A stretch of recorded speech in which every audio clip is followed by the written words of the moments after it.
ہم لوگ مسلمان ہیں، کلمہ پڑھتے ہی ہم پر نماز فرض ہو جاتی ہے۔ میں گفتگو بالکل آپ کی ٹیکسالی زبان میں کروں گا، اپنے طرز بیان سے بالکل الگ ہٹ کر، اس لیے کہ تابش خنجر احساس کی آغوش میں جتنی بھی تمنائیں ہیں وہ مجھے مجروح نظر آ رہی ہیں، اور ساز ہستی سے اٹھتی ہوئی آواز نشاط بار ناکامی پہم سے دبتی چلی جا رہی ہے۔ اس زبان کا استعمال آج کے اجلاس میں نہیں کروں گا۔ حضرات محترم، کلمہ پڑھنے کے بعد فوراً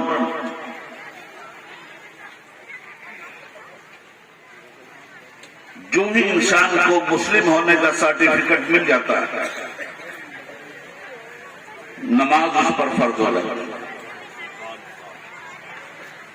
نبی کریم صلی اللہ علیہ وسلم نے ارشاد فرمایا، بنی الاسلام علی خمس، اسلام کی بنیاد 5 چیزوں پر ہے: کلمہ، نماز، زکوٰۃ، روزہ اور حج۔ ان 5 پر عمل جس انسان نے کر لیا وہ سچا اور پکا مسلمان ہے۔ مسلمان ہونے کی ڈیفینیشن یہ ہے۔ نماز کے لیے قرآن نے کہا اقیموا الصلاۃ، مسلمانوں نماز قائم کرو۔ یہ آیت ابتدائی طور پر قرآن کریم کا جب نزول شروع ہوا اس کے بہت بعد آئی۔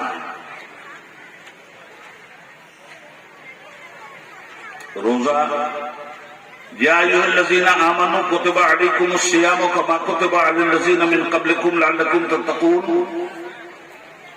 اے ایمان والو روزے تم پر فرض کیے گئے جیسا کہ امم سابقہ پہ فرض کیے گئے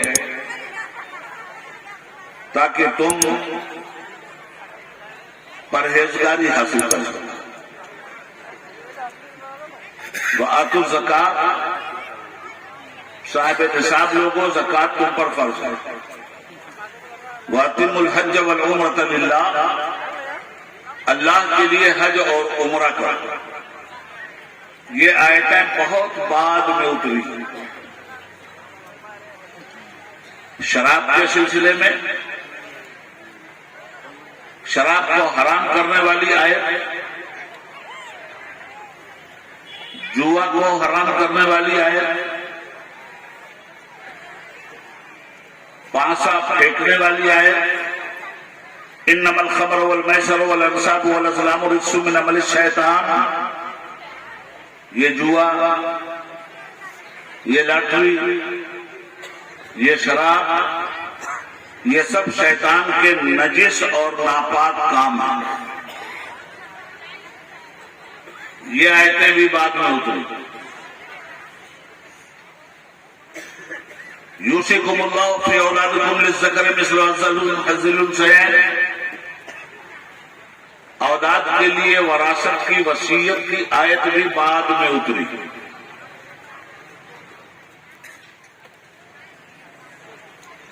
اقیموا الصلاۃ، نماز قائم کرو۔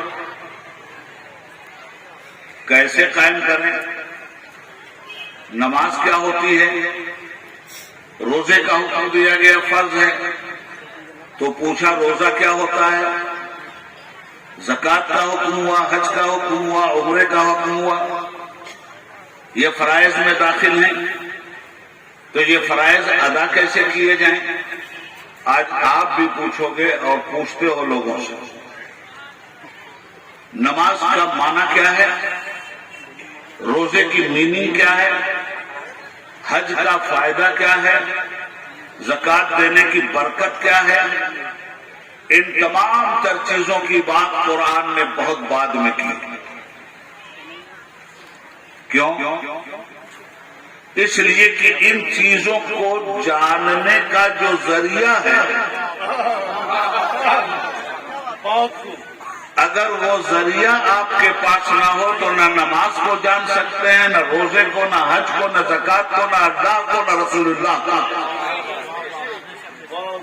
اس لیے قرآن کریم میں جو سب سے پہلی بات کی وہ فرمایا اقرا بسم ربک۔ اگر نماز کو جاننا چاہتے ہو کہ نماز کے فائدے کیا ہیں تو پڑھو۔ پہلے تعلیم بعد میں نماز، پہلے تعلیم بعد میں روزہ، پہلے ایجوکیشن بعد میں حج اور زکوٰۃ۔ ماں باپ کی حیثیت کیا ہے؟ بلا تعلیم کے آپ نہیں جان سکتے۔ پڑوسی کا حق کیا ہے؟ بلا تعلیم کے آپ نہیں جان سکتے۔ شراب حرام کیوں کی گئی؟ بلا تعلیم کے آپ نہیں جان سکتے۔ شادی بیاہ میں فضول خرچی اور اس کے علاوہ فضول خرچی کو شیطان کا کام کیوں کہا گیا؟ ان المبذرین کانوا اخوان الشیاطین، بے شک فضول خرچی کرنے والے شیطان کے بھائی ہیں۔ یہ جتنی باتیں قرآن نے کی ہیں ان باتوں کو بلا علم کے جاننا محال تھا، اس لیے نماز کی بات قرآن نے بعد میں کی، علم کی بات پہلے کی، حج کی بات بعد میں کی، علم کی بات پہلے کی، زکوٰۃ اور روزے کی بات قرآن نے بعد میں کی ہے، علم کی بات پہلے کی ہے۔ حرام اور حلال کی بات قرآن نے بعد میں کی ہے، علم کی بات پہلے کی ہے۔ یہاں تک کہ شرک اور کفر کی بات قرآن نے بعد میں کی ہے، علم کی بات پہلے کی ہے۔ علم نہیں ہوگا تو آپ نہیں سمجھ سکتے کہ کفر کیا ہے، شرک کیا ہے، بدعت کیا ہے، خرافات کیا ہے، بےہودہ رسم و رواج کیا ہے۔ ان تمام تر چیزوں کی خرابیوں اور ان کی ہلاکتوں کو جاننے کا جو ذریعہ اور سبب ہے اس کا نام ہے علم۔ تو پروردگار عالم اور علام الغیوب نے انسانیت میں سب سے بڑا کرم یہ کیا کہ سارے احکامات کو بیان بعد میں کیا، احکامات کو سمجھنے والی بات پہلے ہمارے سامنے رکھی۔ اقرا بسم ربک، پڑھو رب کا نام لے کر۔ تعلیم نام ہے جانکاری کا۔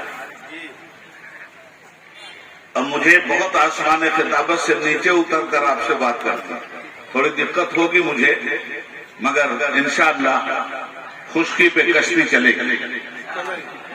حضرات گرامی، تعلیم نام ہے جانکاری کا، اور یہ تعلیمی بیداری کانفرنس ہے۔ تو تعلیمی بیداری کا مطلب ہوا تعلیم کے لیے سوئے ہوئے لوگوں کو جگانا، تعلیم کے لیے غافل انسانوں کی غفلت کی چادر ان کے اوپر سے ہٹا کر علم کے زیور سے انہیں مالا مال کرنا۔ تو یہ تعلیم کی بات ہے، ایجوکیشن کی بات۔ اچھا دیکھیے، جن لوگوں کے پاس تعلیم نہیں ہے وہ کہاں؟ کہنے کو تو ہوائی جہاز سے سعودی عرب گئے مگر اینٹ اور پتھر ڈھو رہے ہیں۔ کہنے کو تو ہوائی جہاز سے گئے مگر جا کر عرب کے صحرا میں بکریاں چرا رہے ہیں۔ وہاں سے واپس آ کر اچھی خاصی گھڑی پہن لیں وہ الگ بات ہے، مگر وہاں جو گھڑیالی آنسو ان کو بہانے پڑتے ہیں اس کو صرف نظر کرنا ممکن نہیں ہے۔ تو تعلیم حاصل کر کے ایک آدمی زمین کا ذرہ ہے تو آسمان کا ستارہ بن جاتا ہے، اور ان انسانوں کو اللہ نے زمین کا ذرہ بنایا نہیں ہے، اشرف المخلوقات بنایا ہے۔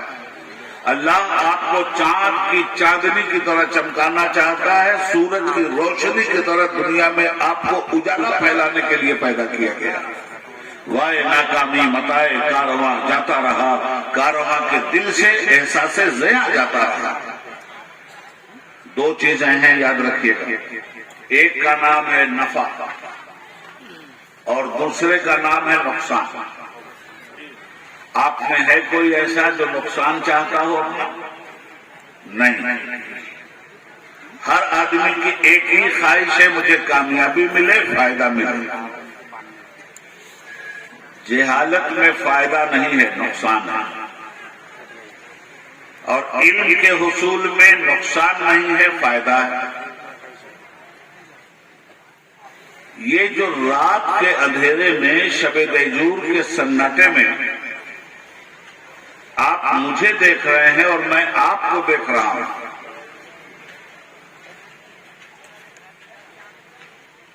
اس کی وجہ کیا ہے؟ اس کا سبب کون بنا؟ بات آسانی سے سمجھ میں آ رہی ہے نا؟ رات کے اندھیرے میں ہم آپ کو دیکھ رہے ہیں، آپ ہمیں. کس کی وجہ سے؟ اس لائٹ کی وجہ سے. یہ لائٹ اگر نہ ہو، آپ مولانا شہادت صاحب کو، مولانا انوار صاحب کو، مولانا محمد مبین صاحب کو یا عبید اللہ اعظمی کو سننے کے لیے تو ہزاروں کی شکل میں آ گئے. بال بچوں کو بھی ساتھ میں لے آئے. ایک صف میں آپ بیٹھے، دوسرے میں بچہ بیٹھا، تیسرے میں بھتیجا بیٹھا، چوتھے میں بھانجا. سبوں کو نہ آپ پہچان رہے ہیں. لائٹ چلی گئی.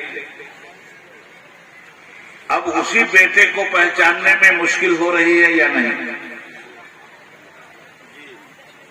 اب اگر اپنے بیٹے کو آپ پچھلی صف میں ٹٹولیں گے اپنے ہاتھ سے تو قیاس کی بنیاد پر ٹٹولیں گے، علم اور یقین کی بنیاد پر نہیں ٹٹول سکتے. معلوم یہ ہوا کہ لائٹ چلی گئی تو یقین چلا گیا، لائٹ چلی گئی تو قیاس رہ گیا، لائٹ چلی گئی تو انسان کی زندگی بھول بھلیا میں آ گئی، لائٹ چلی گئی تو انسان کا پیر گڈھے میں جا کر ٹوٹ بھی سکتا ہے، انسان کا ایکسیڈنٹ بھی ہو سکتا ہے، اور انسان غلط قیاس کے ذریعے یقین کو متزلزل کر سکتا ہے. یہ لائٹ کے جانے کی وجہ ہے. لائٹ کے رہنے میں آپ خطا نہیں کرتے، ایک دوسرے کو پہچاننے میں آپ کو دقت نہیں ہوتی. ارشاد فرمایا گیا العلم نور، علم لائٹ ہے. یہ تعلیمی بیداری کانفرنس ہے نا. العلم نور، علم ہے روشنی، اور روشنی میں پہچان ہوتی ہے، اندھیرے میں پہچان نہیں ہوتی. جو آدمی اندھیرے میں اپنے باپ کو نہیں پہچان سکتا وہ اندھیرے میں اللہ کو کیا پہچانے گا؟ جو آدمی اندھیرے میں اپنے بیٹے کو نہیں پہچان سکتا وہ اندھیرے میں رسول اللہ کو کیا پہچانے گا؟ جو آدمی اندھیرے میں اپنے لوگوں کو، رشتے داروں کو نہیں پہچان سکتا وہ اندھیرے میں لوگوں کے حقوق کو کیا پہچانے گا؟ اس لیے علم کا ہونا ضروری ہے تاکہ علم کی روشنی میں آپ پہچان سکیں کہ عقیدہ توحید کیا ہے، عقیدہ رسالت کیا ہے، نبیوں کی عظمت کیا ہے، ولیوں کی اطاعت کیا ہے، ماں باپ کے حقوق کیا ہے، پڑوسی کا حق کیا ہے، استاد کا ادب کیا ہے، شاگرد کے لیے ہمارے فرائض کیا ہیں، تکبر کیا ہے جس سے ہم ہلاک ہوتے ہیں، اور انکسار کیا ہے جس سے ہم آباد ہوتے ہیں. یہ کون سمجھاتا ہے ہمیں؟ علم. نبی کریم صلی اللہ علیہ وسلم ارشاد فرماتے ہیں طلب العلم فریضۃ علی کل مسلم و مسلمہ. علم کا حاصل کرنا ہر مسلمان مرد عورت پر فرض ہے، اور یہ فرض آج بدقسمتی سے ہم پر قرض ہے.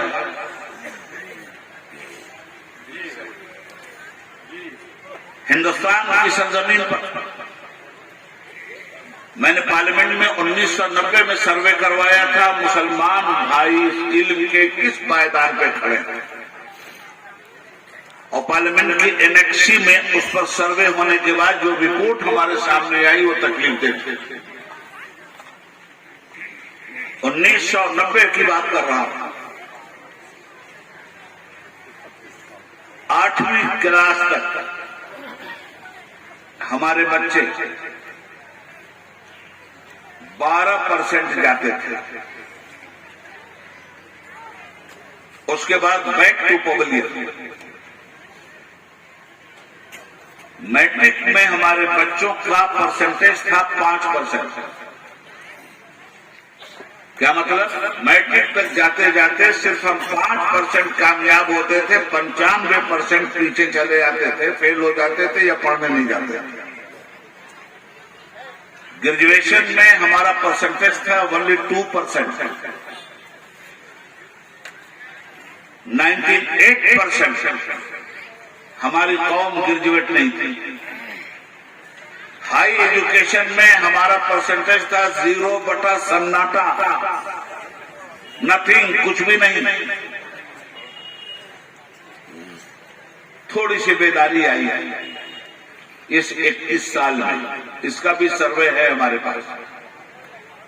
اس بیداری کی وجہ بنے مولانا شہادت صاحب، اس بیداری کی وجہ بنے مولانا انوار، اس بیداری کی وجہ بنے مولانا مبین، اس بیداری کی وجہ بنے ڈاکٹر جاوید، اس بیداری کی وجہ بنے یہ علماء ملت اسلامیہ. انہوں نے علم کا دامن کبھی نہیں چھوڑا. ان کو جو بچے آپ نے دے دیے یا جو بچے انہوں نے اپنے آپ کے گھروں سے نکالا، ان بچوں کو تو علم کی روشنی مل گئی. باپ محروم رہا، ماں محروم رہی. ہمارا سماج آج بھی تعلیم کے میدان میں دلتوں سے بھی پیچھے ہے. آج تعلیم کے میدان میں ہندوستان کی سب سے پور قوم کا نام مسلمان ہے.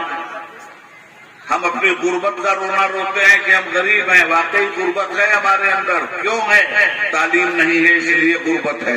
اگر تعلیم ہوتی تو خود راہ بنا لے گا. بہتا ہوا پانی ہے، بہتے ہوئے پانی کا راستہ کون روک سکتا ہے جی؟ جو روکے گا سیلاب اپنی رو پہ لے کر کے اس کو چلا جائے گا اور بولے گا سیلاب کہاں کہاں مجھے روکو گے، بند باندھو گے، میں چڑھتا دریا ہوں، ہر سبز بہتا جاؤں گا. جب علم آپ کے اندر ہوگا تو آپ چڑھتا دریا ہوں گے. اسی ہندوستان کی سرزمین پر ہمارا رونا دھونا یہ ہے کہ ہمارے ساتھ ناانصافی ہو رہی ہے. یقیناً ناانصافی ہو رہی ہے اور ناانصافی کا نہ رکنے والا سلسلہ کبھی ختم بھی نہیں ہوگا. اس کی وجہ یہ ہے کہ ہم نے علم سے ناانصافی کی ہے، ہم نے اللہ و رسول کے فرمان سے ناانصافی کی ہے، ہم نے اولیاء کاملین کے راستے پہ چلنے سے ناانصافی کی ہے.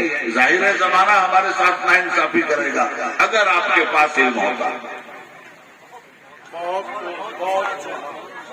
آج دنیا کہتی ہے کہ مسلمانوں کا کنٹریبیوشن کیا ہے؟ واقعی انجینئر دوسرے لوگ ہیں اور انجینئرنگ کی فیلڈ میں کمالات کے ریکارڈ حاصل کرنے والوں میں مسلمان نہیں دکھلائی دیتا. میڈیکل کے میدان میں مسلمانوں کے پاس کوئی تمغہ امتیاز نہیں. ریسرچ کے میدان میں مسلمان کسی صف میں دکھلائی نہیں دیتا. بزنس کے میدان میں ملک کا پرائم منسٹر یا ملک کا پریزیڈنٹ کسی بھی ملک میں جاتا ہے تو اکیلے نہیں جاتا، اس کے ساتھ پورا پریس جاتا ہے. پریس جاہل نہیں ہوتا. ہاں پڑھا لکھا آدمی شریف بھی ہو سکتا ہے، بدماش بھی ہو سکتا ہے. اسی طرح پریس گودی میڈیا بھی ہو سکتا ہے، بکاؤ میڈیا بھی ہو سکتا ہے، مگر پڑھا لکھا میڈیا ہے، اس سے انکار نہیں کیا جا سکتا. تو صرف تعلیم حاصل کرنا ہی مقصد نہیں. اور ابھی تقریر شروع نہیں ہوئی ہے، اس کا پورا فائدہ اٹھا کے آپ جائیے. ابھی تو میں تقریر کے تمہیدی کھوٹے گاڑ کر شامیانہ لگانے کی کوشش کر رہا ہوں اور کوشش اس بات کی کر رہا ہوں کہ آپ کو اردو کی سردو سمجھا کے جاؤں، ہندی کی چندی کر کے جاؤں، انگریزی کی رنگریزی کر کے جاؤں. ایک دم خاموشی سے سناٹے میں بیٹھ کر کے بات میری سنیے گا. نعرہ لگانے کی ضرورت نہیں، بہت لگ چکے نعرے.